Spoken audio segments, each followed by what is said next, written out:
Good morning, everyone. Happy to have everyone on. Hopefully you're safe and definitely warm because it's been a few cold days here in Toronto. So hopefully the fireplaces are on and keeping yourselves warm. My name is Joe Berlin-Jerry. I'm the Business Development Manager here at DNH, managing Cisco. We got a great webinar or webcast here for you, presenting Umbrella. Bertil, who's our system engineer, will run through some of his deck, and as well Andre, who's a Cisco sales engineer, also will run through a quick demo. Both Cisco engineers, we lean on them a lot, so I'm looking forward to learning about Cisco Umbrella from them. Really quickly, the agenda. So I'll be introducing your Cisco team at DNH. We've got a lovely team here that we can that you can leverage. Bertil will then go into Umbrella, challenges, product overview, key functionalities, connections, integrations, and logging.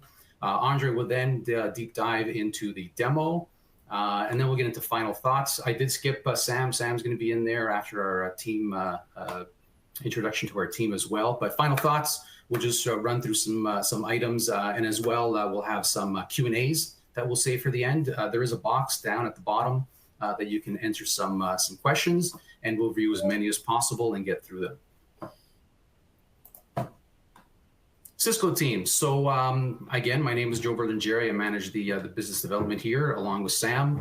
I'm actually kind of learning a lot from my teammates. So Bruna, Sam, and Bertil all are former Cisco people. They have the knowledge that I'm leaning on them to manage. Bruna comes 5 years. She's the lucky one that is now monitoring the inside sales team box for us. So we all have about 45 years experience across the board. They're all local. The big thing that I want to mention is Bruna and Bertil are bilingual, so they will speak French to your customers and respond in French. We have established the SLAs, hence the reason why Bruna is helping us out there. Deal registrations, quoting, items that we can build for you. We offer the full service line of hardware in terms of Meraki and Cisco, SmartNet, EAs. The one thing that I want to mention that's very underrated for Bertil is he does Ekahau, or we use a software called Ekahau. It's optimization, so it's a predictive site survey that's based on blueprints that you can use for deployment planning. So he will run that software, give you the hot and cold areas within your those blueprints, and then based on those details, recommend product for you that you can leverage with your customers, and he will create a quote for you. That's all free, so I love giving more work to Bertil because he loves it as well, so he's looking forward to your emails. We have the Driven program, which will another day be a presentation, so hopefully you can join us for that. We're training partners constantly, and we're helping with technical certifications. So I will let Sam go next and introduce himself, and then we'll move forward on the presentation. Sam, take it away.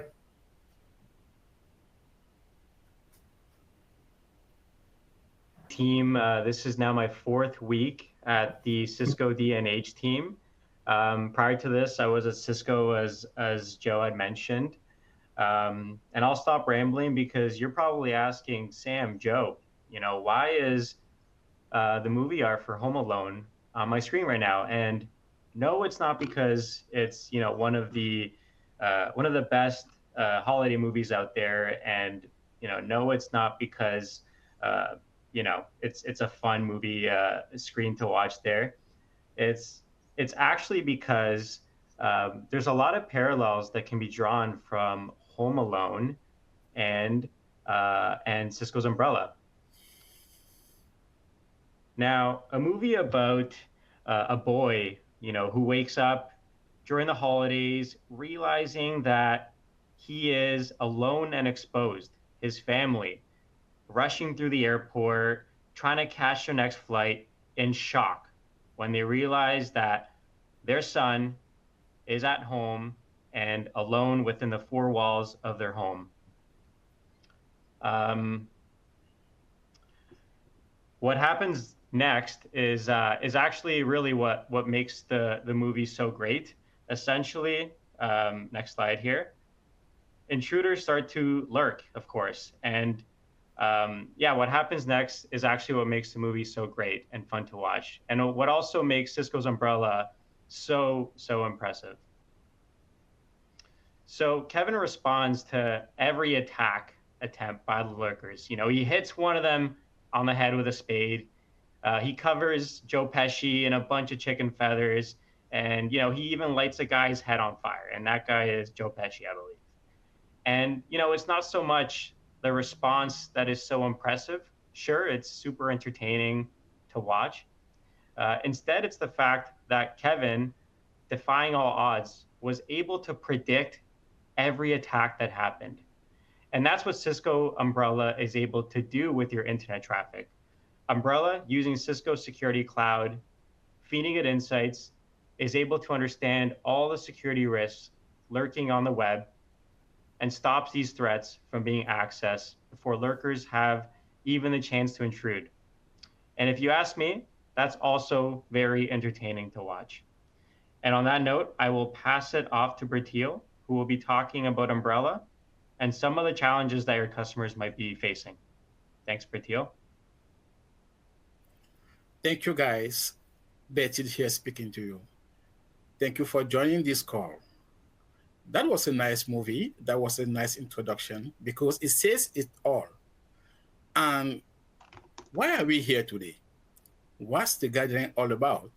Let's speak about the challenges that we are facing now as technology actors. So today's security key trends and challenging. What are we trying to solve as a problem today? There are more than 30 million small businesses across the world, across America, and each is a potential target for internet-based threats, attacks, and malicious actors.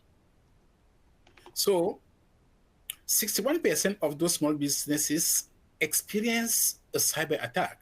62% of those small businesses experience a data breach.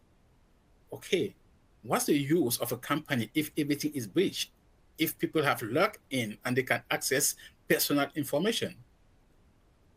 Time is critical to limit the impact.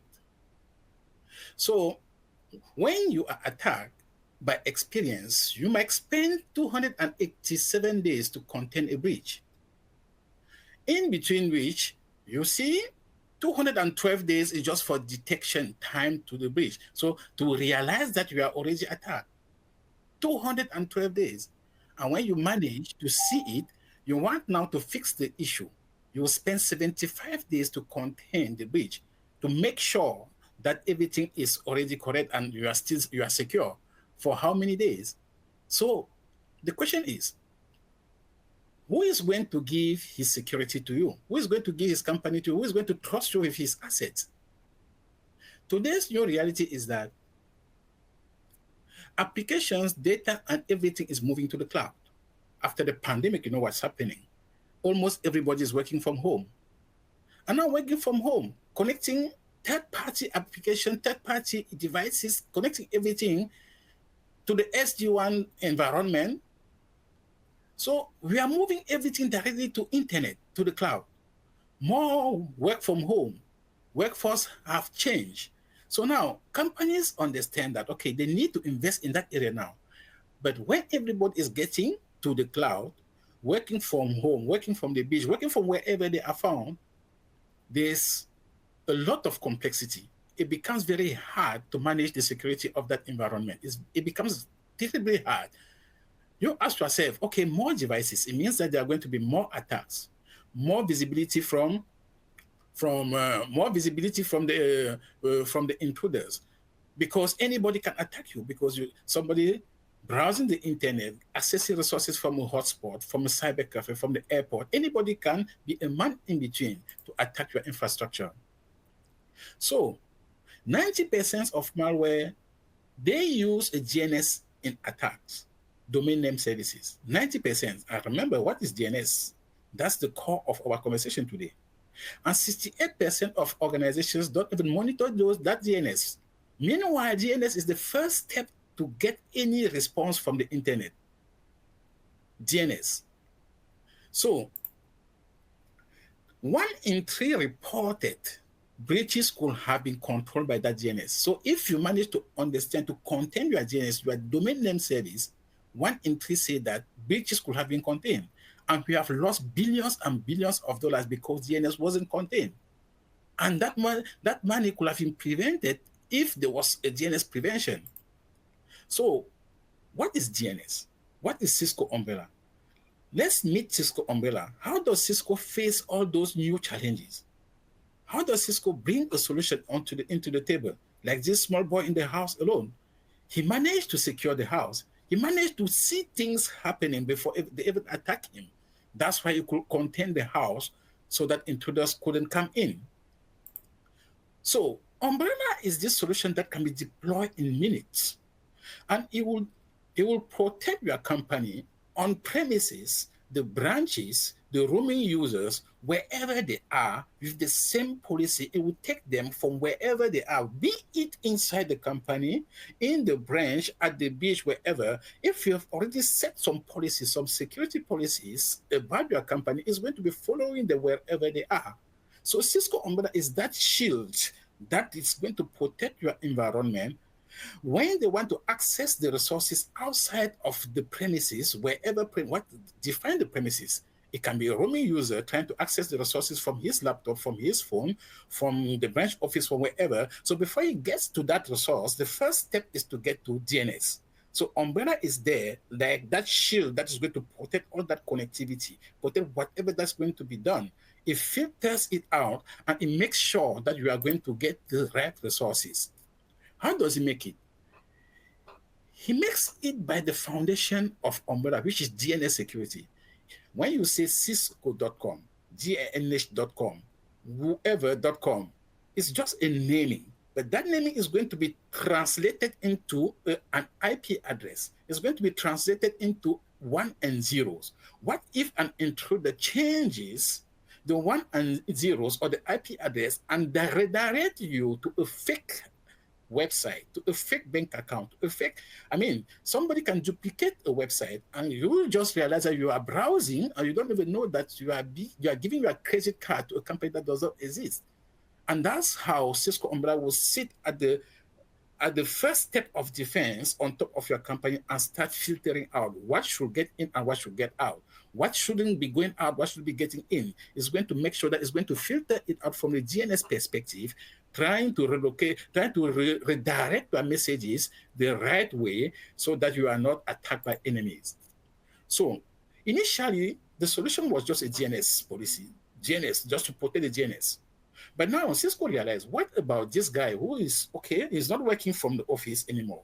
He's working from home like me. I've been working for DNH for the last 2 years. I'm working from home. I don't even know where the office is, but I'm working for DNH. How am I protected? Because the system, Cisco said, let us build into the cloud something that is not, that is found on premises, like the firewall. Firewalls are on premise. What if Betty is working from home and he needs a firewall to protect the resources? So we added on top of the initial configuration, which was only DNS, we built a virtual firewall in the cloud. After that, we built a secure web gateway in the cloud. We built a CASB solution, cloud access security broker, to make sure that all our assets in the cloud are fully secure, 100%. So Cisco built on top of the foundation of Umbrella, which is DNS. It started building up some other solutions that will make a point that at the end of the day, we call Umbrella a multifunction security solution. It's no more DNS only. It's a multifunctional security solution, which is going to include DNS securities, a cloud delivered firewall, secure web gateway, CASB. We have remote browser isolation. There are some key functionalities. That's why we are going to get into the next slides that are going to show us what are the key functionalities about this solution that we call Umbrella. What is it that is making Umbrella to be the hero? Let's see some key functionalities. We cannot see all of them today because we are improving every day. We are adding some functionality each and every day. Let's get into the core of Cisco Umbrella's technology. The first thing is DNS-layer security that we spoke about earlier. It means that when you click on a link, the solution should be able to filter out if your request is getting to a malicious website or not, because we've got a category, we've got thousands and billions of category of website that is, it knows, the system knows already. It's going to filter out to say, oh, this website that you are trying to reach out to is a malicious one.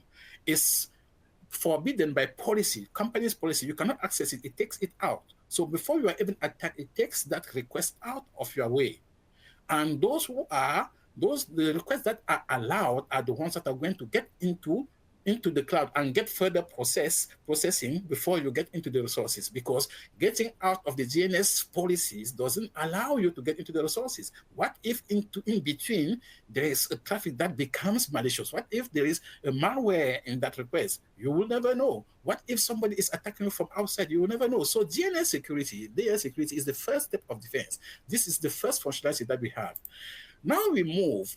What if a traffic is coming in or is coming out, going out, and it is already malicious from the layer 3 to the layer 7, meaning you have to scan the IP address. You need to scan the port. You need to scan the application. You need to know that those things are not malicious when they are coming back. So Cisco built into the solution what we call an outbound traffic firewall for the cloud. So it's an outward firewall that is going to make sure that it filters out whatever that is coming into your infrastructure, is going out of the infrastructure, I mean. So when the request is going out, remember with the firewall, when the request goes out, that's the same request that will come in because it's learning.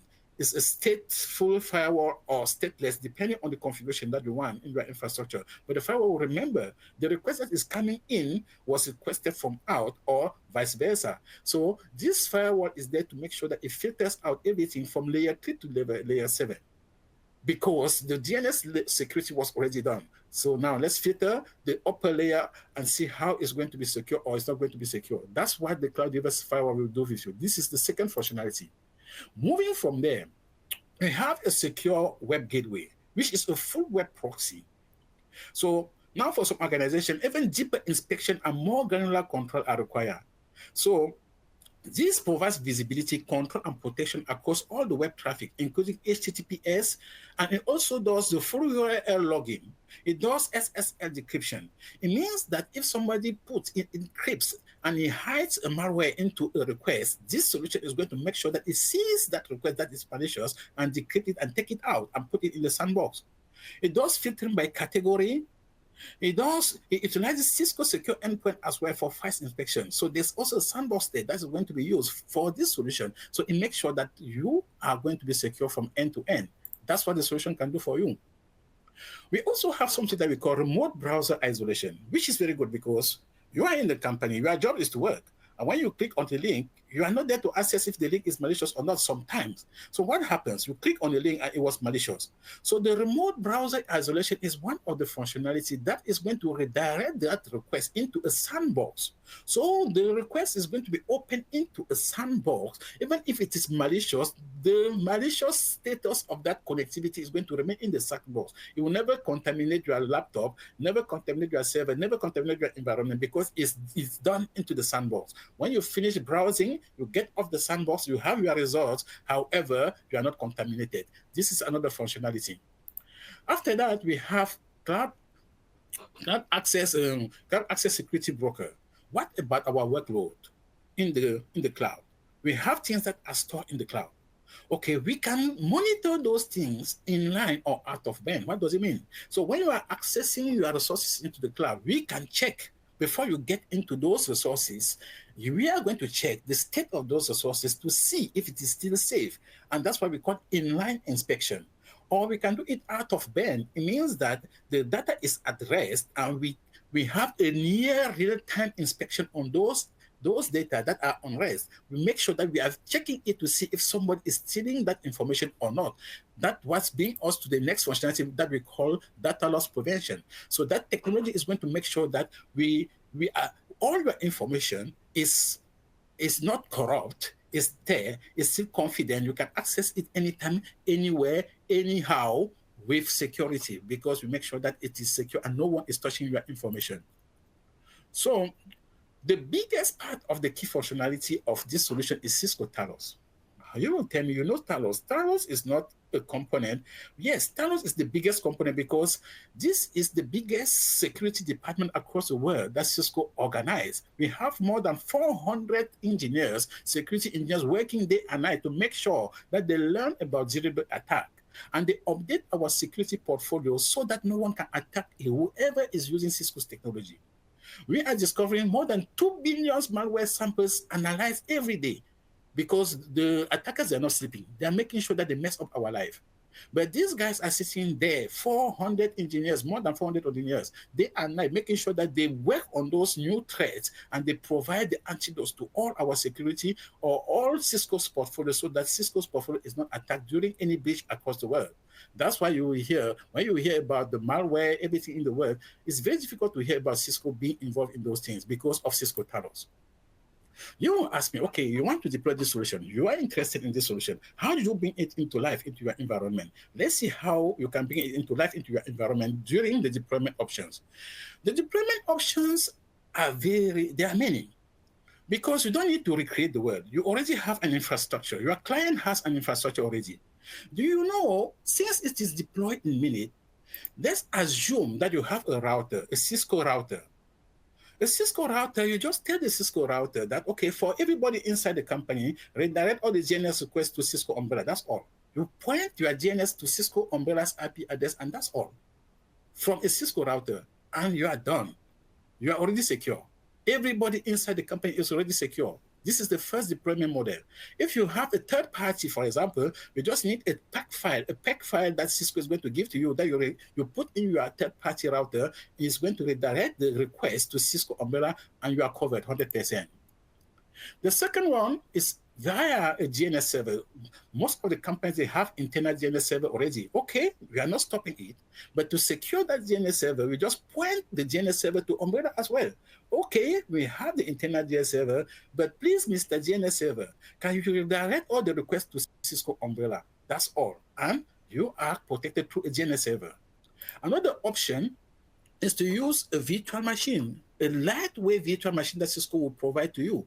That, okay, you have a bigger company, you just install that lightweight virtual machine in a laptop, in any server, in any device, and you redirect everything through that virtual machine, and it's going to take the load and send it to Cisco Umbrella outside of your company, and everybody inside is protected.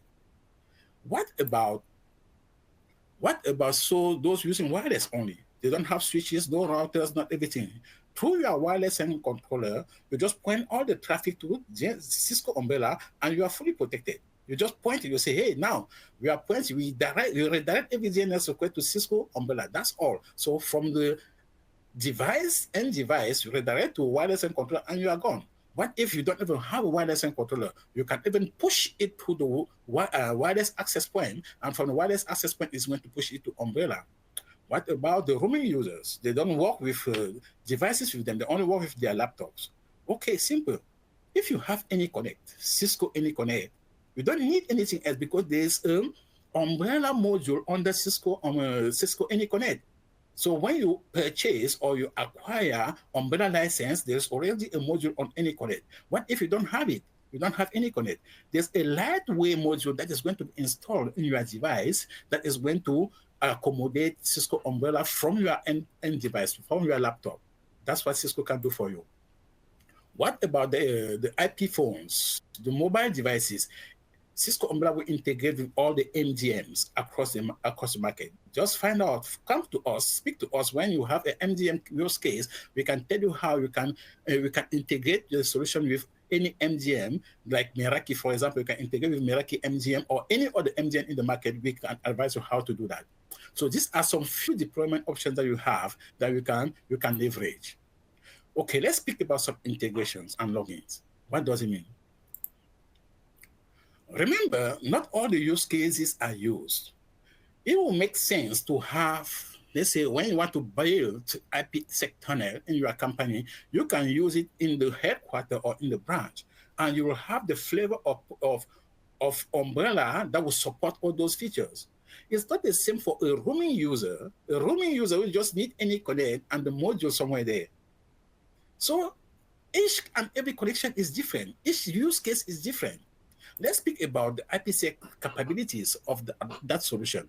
And the IPsec capability of Cisco Umbrella is that we can manage up to 250 megabit per second in terms of throughput, and we are working to increase it to 500 meg or to 1 gigabit per second meg. For now, we are limited to 250 megabit per second. Where it makes sense, we can deploy that solution.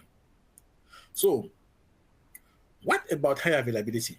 Okay, Cisco has tons and hundreds of data centers across the world. It means that if your Umbrella was relying on one data center and it is down, automatically is going to shift by high availability to a second data center without the knowledge of the user. You will not even know that one data center is down. Even if the second one is down, the third one is going to take over.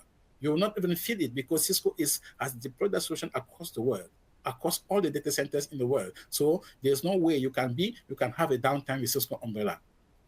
So Cisco Umbrella is integrated with all the SD-WAN solutions. Which SD-WAN solution are you having? You can just click on the mouse and integrate it to your SD-WAN solution. For example, you can do it with Meraki. In a Meraki environment, it's just one click.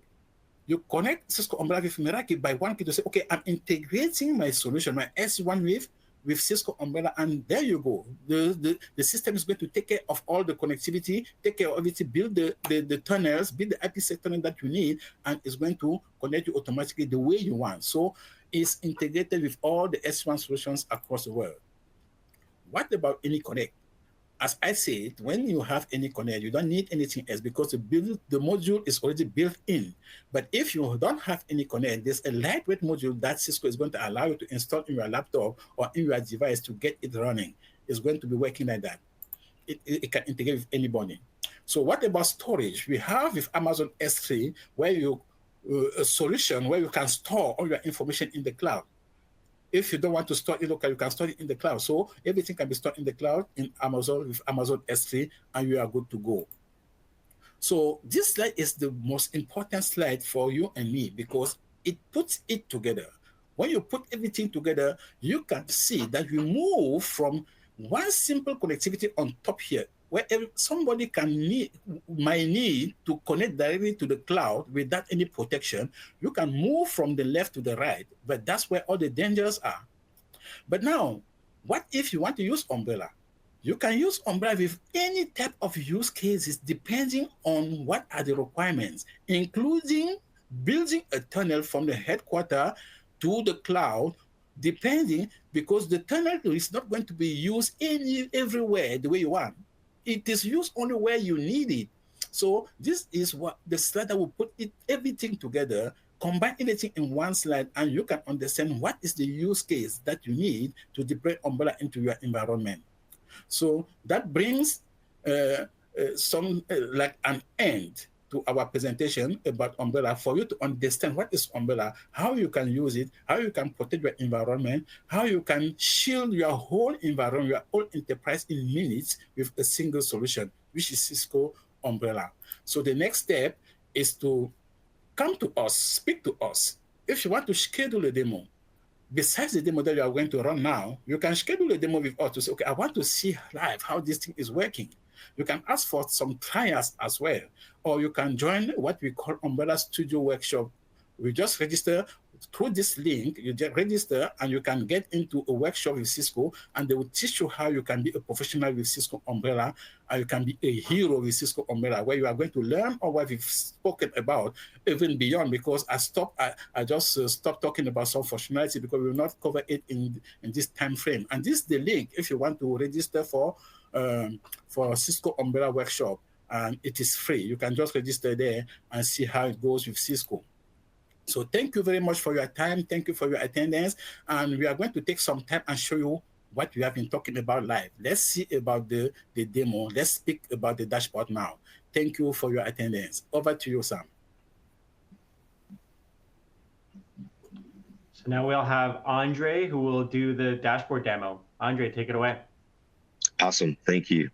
Yeah, so let me go ahead and share my screen. Can you hear me okay?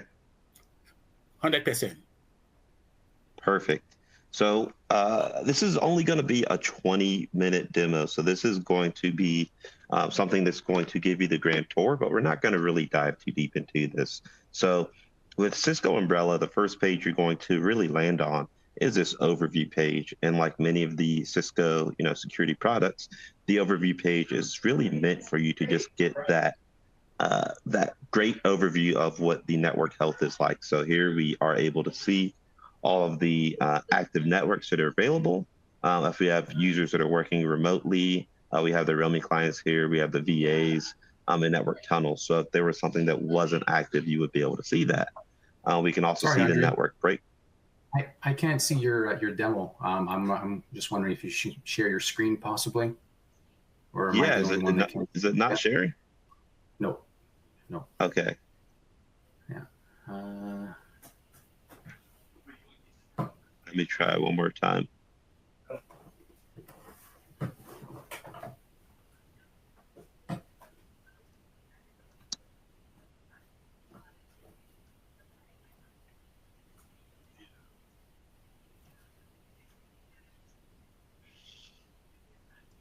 All right. Is this sharing? Can you see it now? Yes.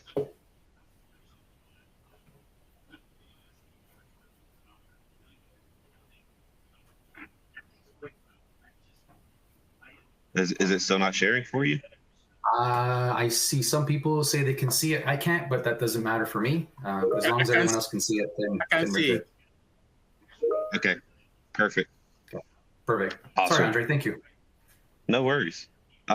So here, this is just going to be a quick place where you can see the status of your environment. So we can see all the requests, whether they are DNS requests or if they are web requests. We can see what has been blocked, whether that is something that goes against our policy or if it's something that may compromise the environment, right? We want to keep our people safe.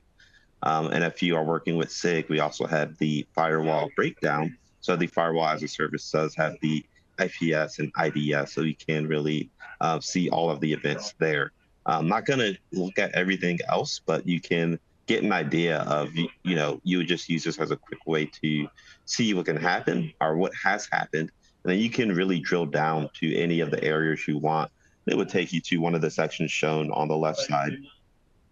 That being said, I'm going to continue with the other areas of the lab. So here we can look at deployments, and it should be noted that deploying Cisco Umbrella is incredibly easy. It takes very little time to set up. So here, the first way I typically show off how to set up an environment, or even if I'm doing a POV, is to show the network side. So here we do have a few sample deployments here. We have Ant Retro, NYC Office, Open DNS HQ. These are all from the demo. You can see that they are active. If you wanted to make our own, we just click add here. We can put in our network name. So we could put test. Then we put in the public facing egress IP. So here it's just a demo. We can make up whatever we want.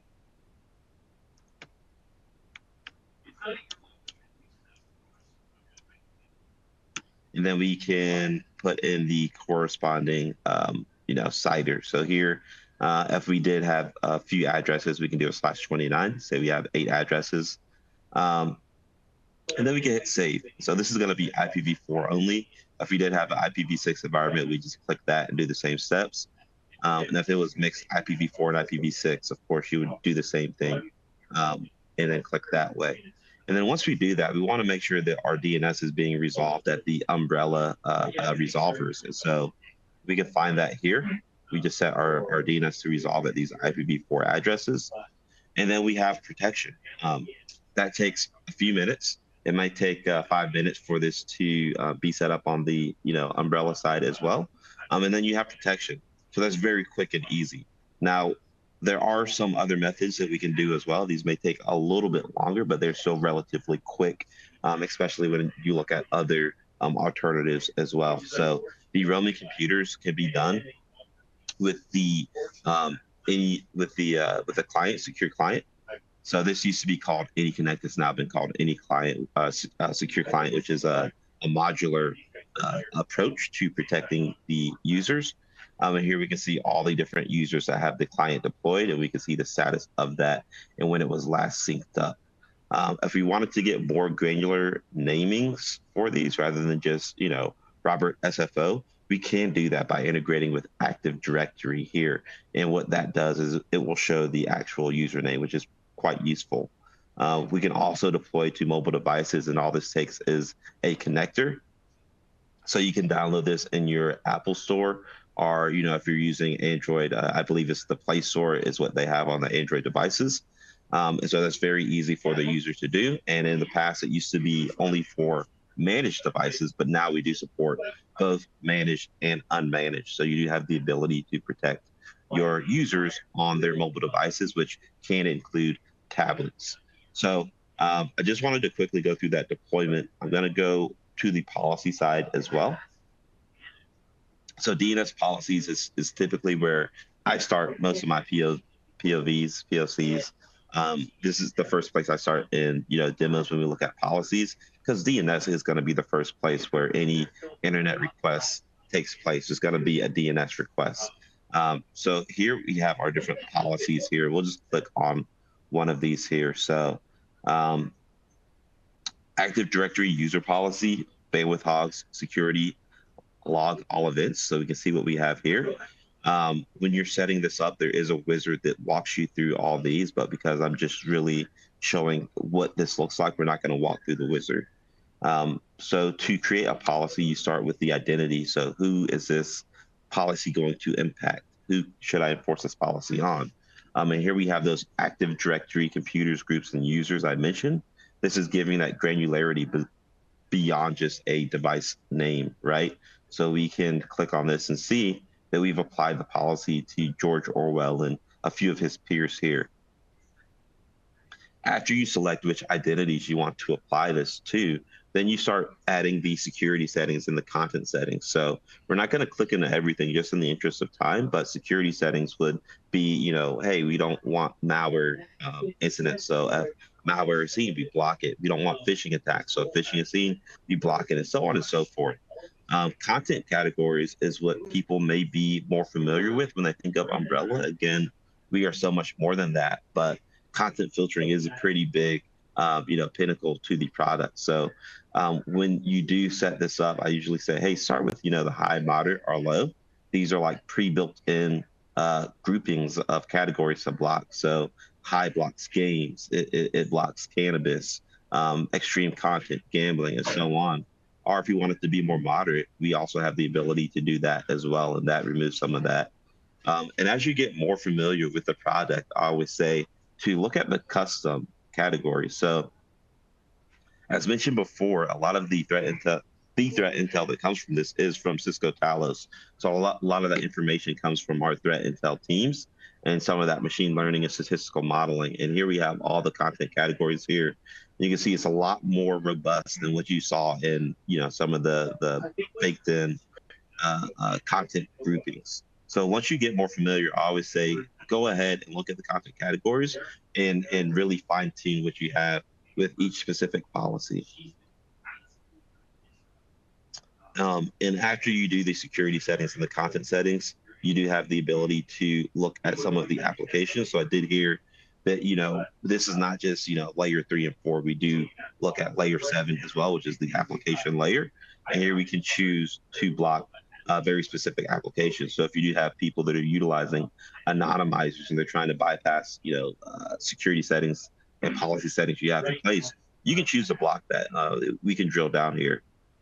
One I really like to show is media, right? This is something that is pretty well used when people are working. People like to watch their shows or listen to music. And maybe you do have, users that may be consuming a lot of bandwidth or not being productive. And because this is that bandwidth hogs policy, we do want to block maybe YouTube.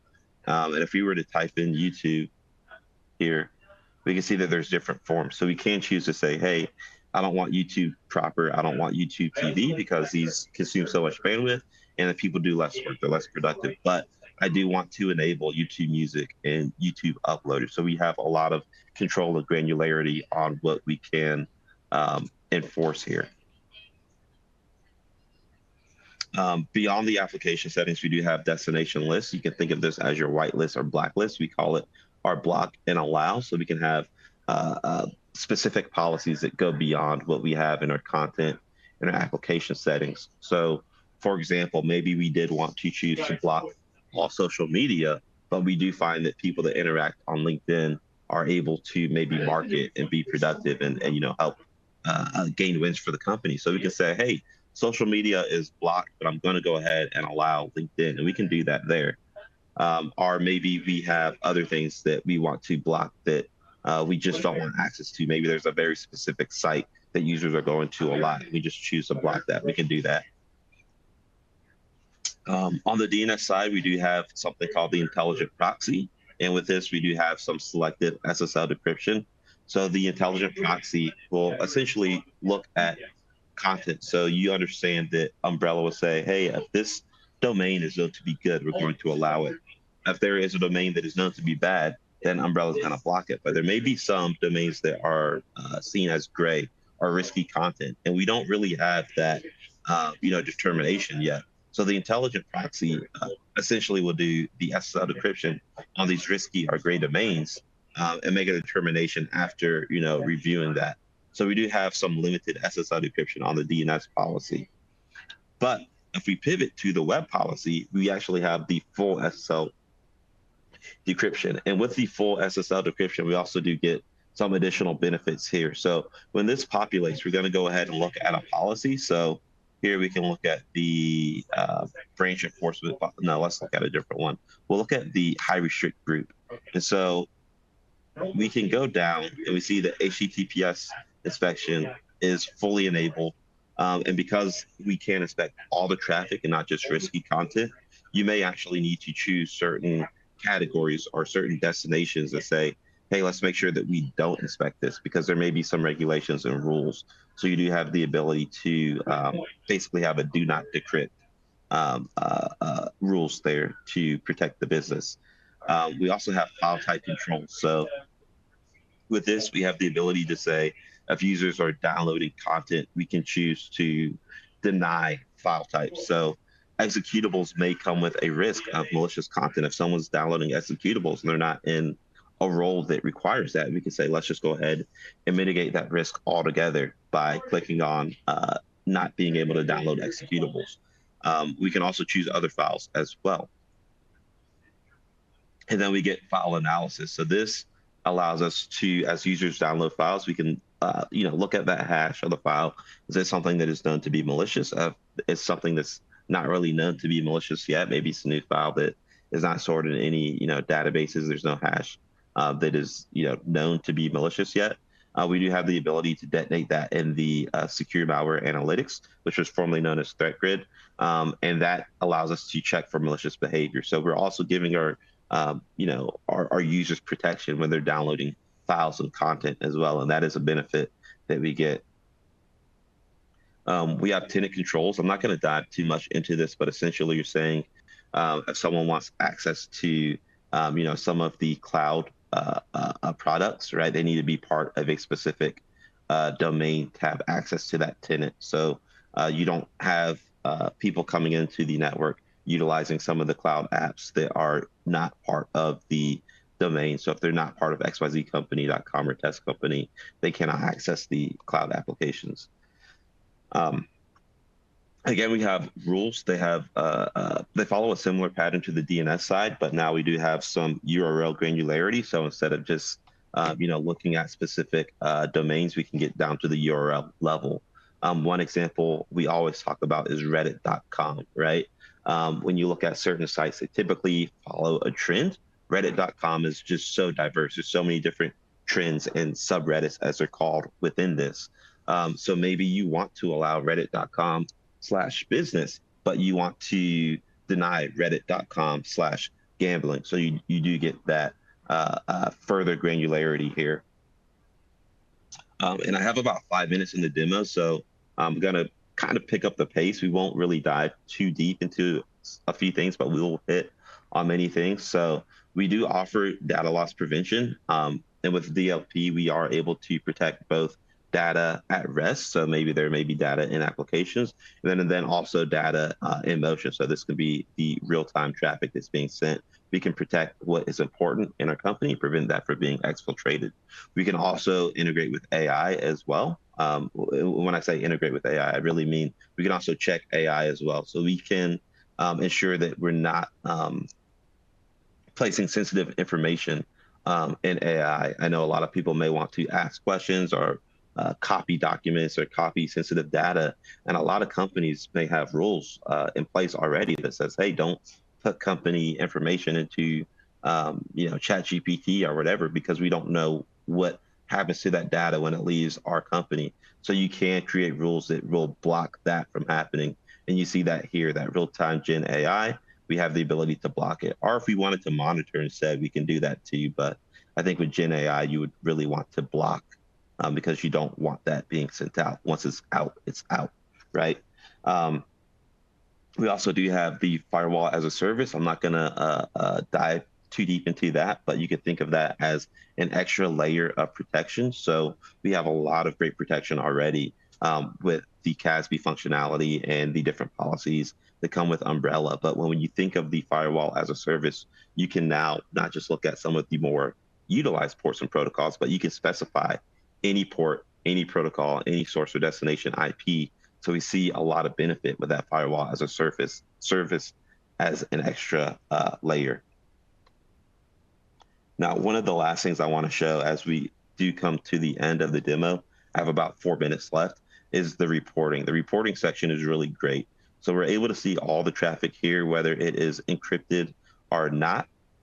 We can really fine tune what we see here. As you see, this is a lot of requests, and the bigger the organization, the more requests you'll see, but we can really fine tune. Maybe we want to see blocked requests. Maybe we want to see very specific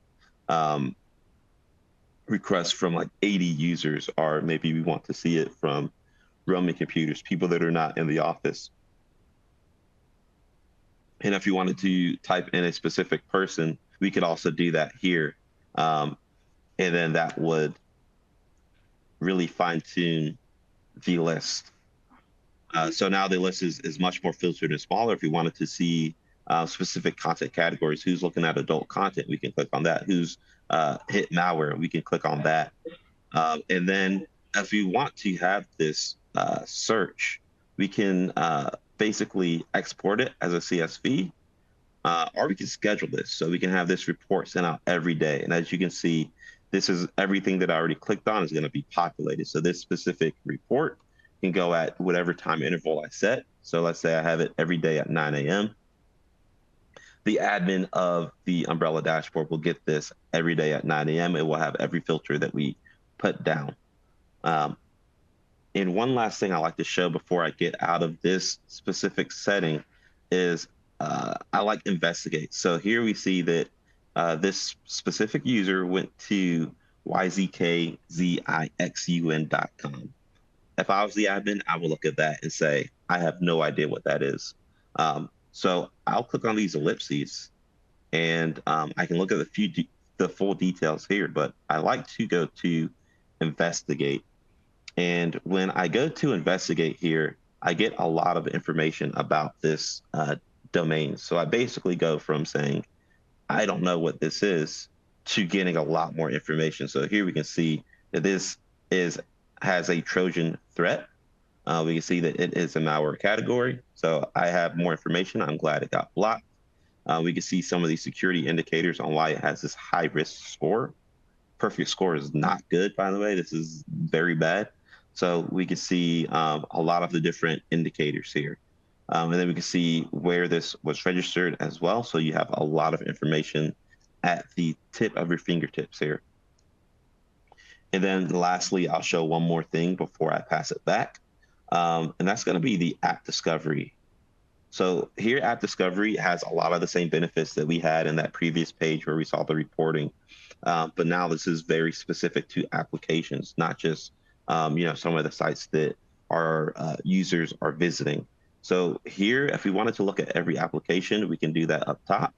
There's this kind of swim lane where you can just go through and filter And if I were to click in, it would show them based off of risk category. It would say, high risk, medium risk, critical, so on and so forth.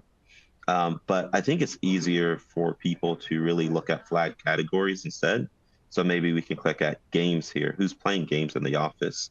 And we can get additional details on what they've been doing here. So here we can see that someone's been doing Microsoft Xbox Live.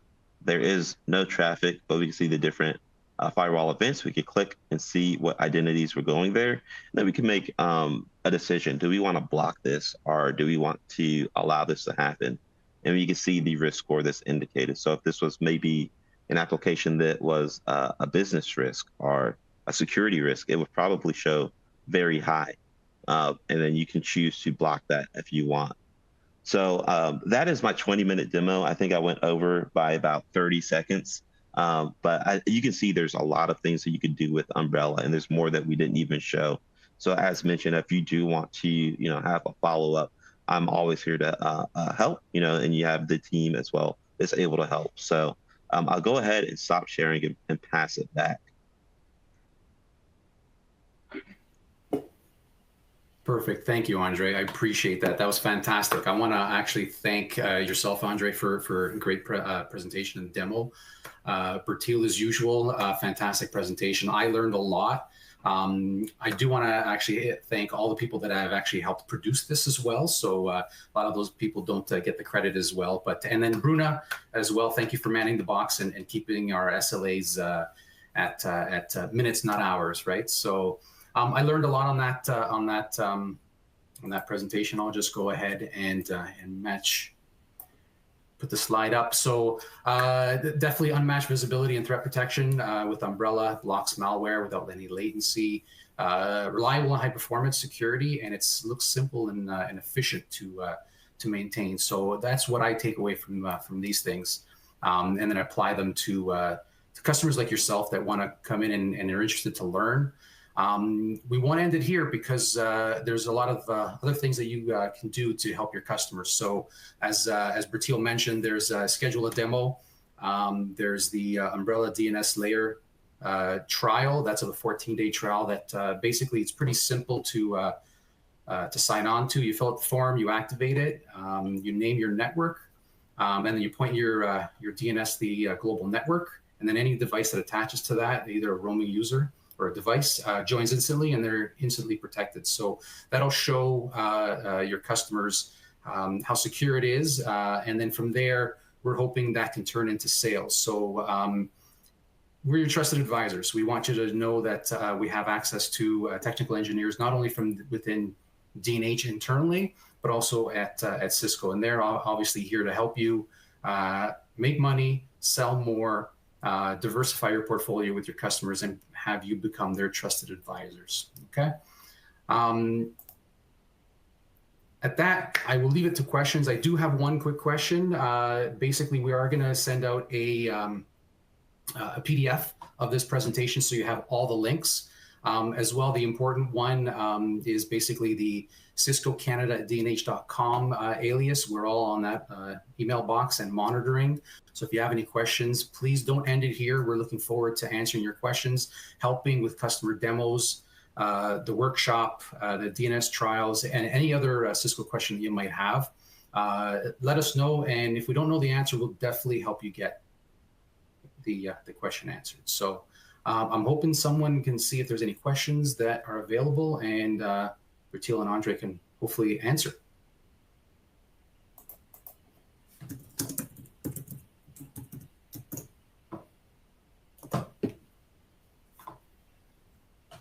I'll give it about 10 seconds and see if anyone can think of any questions. In the meantime, again, don't feel that this is something that if you don't have a question now and you have something that you need or require, let us know, fire off that email to us, and we'll get you the help. Again, our team just isn't Umbrella. We've got other Meraki options and Cisco options that we can put together for you, deal registration, configs, etc. And then, yeah, we can close some sales and get you more business. So, okay. I see a lot of clapping hands. Thank God. Right, we're doing well. Again, I appreciate all your help, and I do lastly appreciate everyone that's on this call. Your interest in learning is fantastic for us. We just want to keep that going and keep the momentum building, exiting 2024 and starting 2025 with a fantastic year. So Merry Christmas, Happy Holidays, Happy New Year. Other holidays, enjoy, eat lots. I know I will. So I'm going to sign off with that, and have a great day, everyone, and enjoy.